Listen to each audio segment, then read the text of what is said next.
Now, you two boys, I don't know where this has all come from, but I'm loving it. I've got to tell you, I'm loving it. Because Jono Carroll, it seems, it doesn't matter who you fight, you are just bang up for it. All of a sudden, you change into this completely different person. Both of you, two of the nicest guys I've ever met, but this is, say personal, this is personal for your careers. Because this is absolute must-win for both of you. Must win. And we've seen you out in Philadelphia getting ready with Tevin Farmer, and that was a guy you two wanted to strangle each other before you fight. Now you're staying at his house. So we don't know if you'll end up in Bury in a few weeks' time after the fight and having some fish and chips with Scott Quigg. But for now, this fight is absolute must-win for you guys. And sure. I know you're looking to go in there and do a job on Scott Quigg on March the 7th. Yeah, most definitely. First of all, I just want to thank Eddie, obviously, Adam, for having me on such a big show. So I'm finally topping the bill again, you know. MTK Global for guiding my career. It's this to me, I thought after Saudi got cancelled, I genuinely thought Scott was at the bottom of it. And that's why I kind of half got personal. I had no issues with Scott or anything, and I was just thinking, he better not have bottled that. I did not drink alcohol on Christmas because he bottled it, you know what I mean? This to me is definitely a career shift, you know. I've always wanted the top bills. Always wanted top bills. Like, I remember sitting in this exact arena what we're going to fight in when Scott fought Kiko Martinez. I remember sitting there just thinking, I can't wait till that's me. You know, like, it's one of them things now I'm finally here. You know what I mean? The same with Andy Crawler. I fought on this show under his cards. I just always wanted, I can't wait till that's my face up there, airbrush or not. I'm delighted that's up there. You know what I mean? I'm just delighted to be topping these bills. And like you said, if you know me personally, I'm a really nice fella. I have no personal beef for anybody.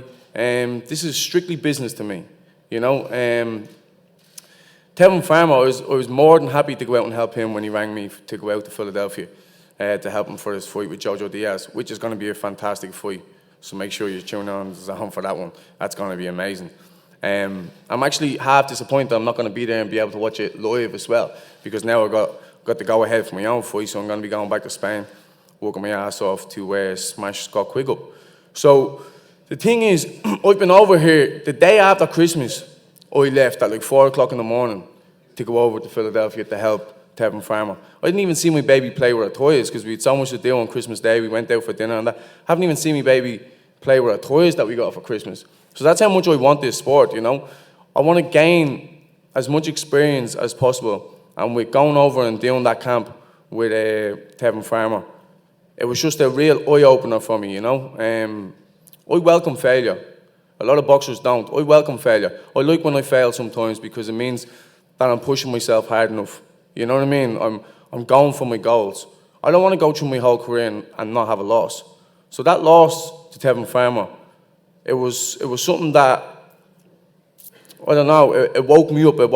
It started that fire again in my belly, you know what I mean? When you're fighting these people who you're beating all the time, that's not fun to me. The reason I'm a boxer is to test myself and be the best fighter I can possibly be. And that's why I jumped at the Tevin Farmer fight. I'm now jumping at the Scott Quigg fight. Anything that's going to push me mentally, physically, I'm 100% game for. Because that's why I'm in the sport of boxing. And that's why boxing is so great. You know what I mean? It keeps me disciplined, it keeps me focused, it gives me guidance in my life and in my career. This is going to be a fantastic fight. You know, I've been over there, it was like some Apollo Creed and Rocky shit, you know, sitting there watching the fight back with Tevin Farmer.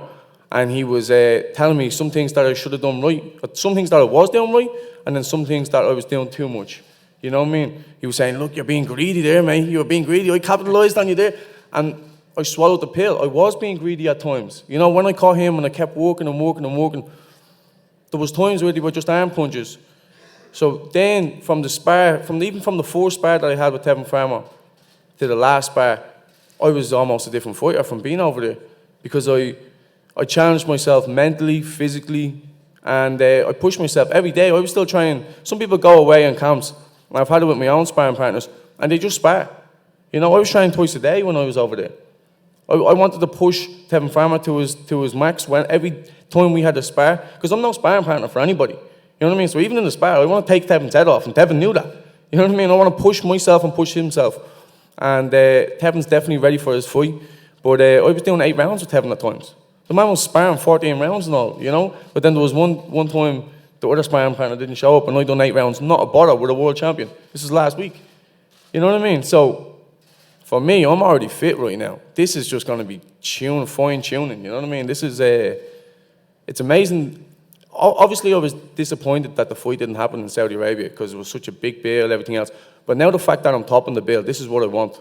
This is what I want for my own career, to be topping these bills. But the fact that then I got the experience with being over there with Tevin and gaining all that knowledge that I gained over there, I'm going to be a much more completed fighter, for sure. You're going to see different parts of my game because there was times where, obviously, Jojo Diaz is a former Olympian and he can fight, he can bang, but he can also box. So I was watching him a lot and I was trying to do all the things that he does. So there was times in the sparring where I was boxing and Tevin will tell you himself, I was out boxing Tevin at times. Whereas there was times I thought in the fight, I have to just go to war with him. I have to drag him into a fight to win this fight. But there was times I could outbox Tevin. So, and now I'm like, why didn't I do that in the fight? And why didn't I? So there's from being over there, I've gained so much knowledge and so much experience that I now know that I'm at that world level. You know what I mean? Before the Tevin Farmer fight, I was half like, am I here? Am I jumping into this too early? But then at the same time, the way I push myself mentally and physically, I like being there too early to then fail, to then rebuild and be a better fighter. So I don't mind. I don't mind that maybe we took it too early, maybe it wasn't experienced enough. Because like if I take away my 2 fights in Australia, which I had 2 fights in 4 years, you know, and then I had the Declan Gallagher fight and I had the 3 fights in prize fighter. That's 3 3-minute rounds. They're technically amateur bouts. Like if you take them 5 fights away, like realistically, I went into the Tevin Farmer fight with like 11 professional fights. You know, so maybe it was too early in my career, but in the back of my head, I was kind of thinking, am I world level yet? But then the fight that I put up, everyone's seen, yeah, I may have lost a fight, but you can see I'm world level. You know, I pushed myself to the max, physically, mentally. I pushed him to the max, physically and mentally also. And then being over there, I know I'm a really good boxer as well. Tevin was like, mate, you can seriously box. And I was like, yeah, I know, but I'm always fighting you as counterpuncher, so I had to come forward and go to war. So you're going to see a whole different game from me. If I want to step at Scott Quigg and destroy him on the inside, which I will do, I will do that. If I want to outbox him, I will do that. I just feel that I have the faster hands. I'm the naturally bigger man. I'm faster footwork.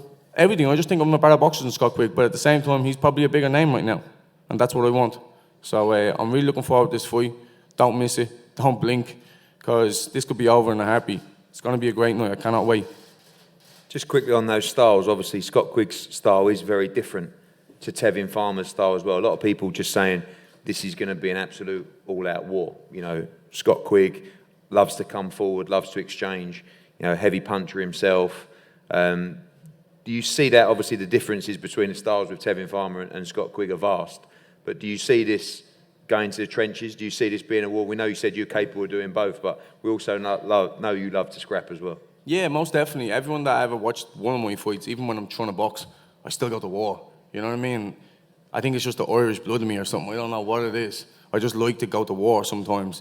And then at the same time, it's like... do you win that way against Quigg as well? If you yeah, most definitely I win that way against Quigg because I throw the 3rd highest punches in title history. It's like 1,200 punches or something in that weight division. That Manny Pacquiao was at that weight division. That means I throw more punches than Manny Pacquiao in fights. Quigg probably throws about 11 shots around. You know what I mean? I'm the one going to make this fight exciting. I'm the one, the fresher, younger fighter, the hungry man. I want what he's already gained and what he's already accomplished. I want world titles, and I will gain world titles, and I'm 100% going to get world titles, either 2020 or 2021.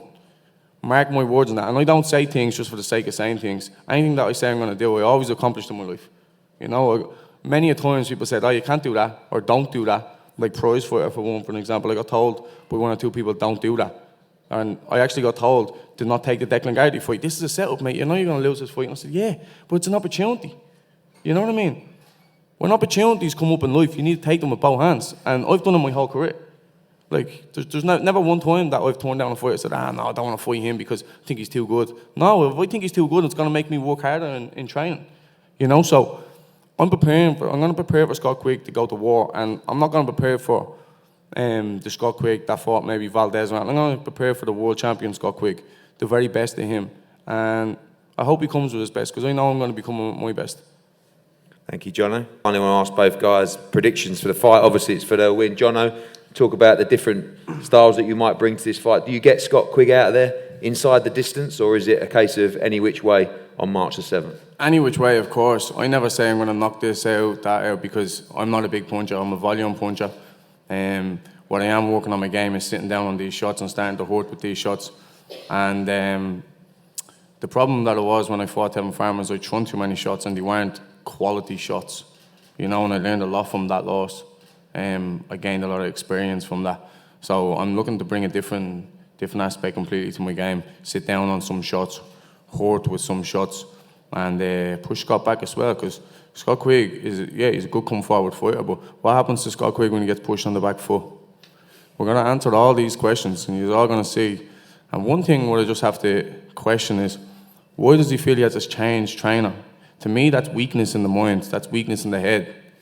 He changed trainer before such a big fight.